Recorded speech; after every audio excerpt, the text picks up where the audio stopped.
The Missing Variable, Part 8 of Conversations That Should Have Worked by the Mercer Journal. Different argument, different person, same strange ending. You explain carefully, they become more frustrated. You try to clarify, things somehow become less clear. You leave the conversation thinking, that is not what I meant. They leave thinking, that is exactly what you meant. Different details, same confusion. Most people explain these moments one conversation at a time. Bad timing, poor wording, stress, a bad mood. Sometimes those explanations are right, but after enough repetition, another possibility starts becoming difficult to ignore. What if the problem is not simply happening over and over again? What if the same kinds of failures keep repeating because something important is missing from the explanation? It keeps happening. Over the course of this series, we have looked at several strange features of ordinary conversation. Good conversations still go bad. Words alone do not determine meaning. People build meaning while listening. Intent is inferred rather than directly seen. Two people can both be right and still misalign. More explanation can sometimes make things worse. And conversations often continue long after shared understanding quietly disappeared. None of these observations on their own are especially shocking. Most people recognize them immediately. The strange part is what happens when you place them beside one another. A pattern begins to appear. Not every conversation fails, not every misunderstanding follows the same path, but certain failures begin feeling strangely familiar. The details change, the shape does not. The pattern problem.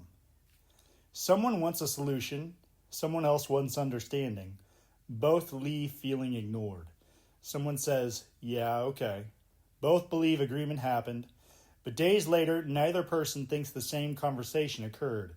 Someone asks a practical question, someone else hears criticism, someone clarifies, the clarification becomes evidence for the original misunderstanding. Different people, different settings, same kinds of fractures. At some point, repetition starts asking for an explanation, because randomness eventually becomes a weaker answer, especially when the same misunderstandings seem to appear at work, at home, with spouses, with friends, in meetings, over text. The setting changes, the confusion stays strangely recognizable. The kind of thing we may be missing. When repeated failures keep appearing across different places and different people, most fields eventually start looking for structure. Not certainty, not prediction, structure. The weather changes every day. That does not mean weather lacks patterns. Traffic behaves differently every morning. That does not mean there are no recurring forms underneath it. Conversation may be more like this than most people realize. Not random, not perfectly predictable, but shaped. If misunderstandings repeatedly take recognizable forms, then perhaps conversation themselves organize in recognizable ways. Perhaps people are not simply exchanging information. Perhaps conversations themselves change shape. That possibility matters because it points toward a different kind of question. Not who is wrong, or even who communicated badly, but what kind of conversation was actually happening here. The next question.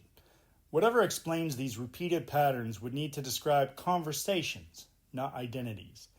It would need to explain why the same two people can understand each other perfectly one day and completely miss each other the next. Why one conversation flows naturally while another, between the same people, quietly collapses. Why the same sentence can function as reassurance in one moment and criticism in another. If repeated failures of conversation follow recognizable shapes, if misunderstanding repeatedly appears in familiar forms, then perhaps we are not missing effort, perhaps we are missing structure. And if conversation has a structure most people were never taught to notice, the obvious next question becomes, what are the recurring ways conversations organize themselves in real time?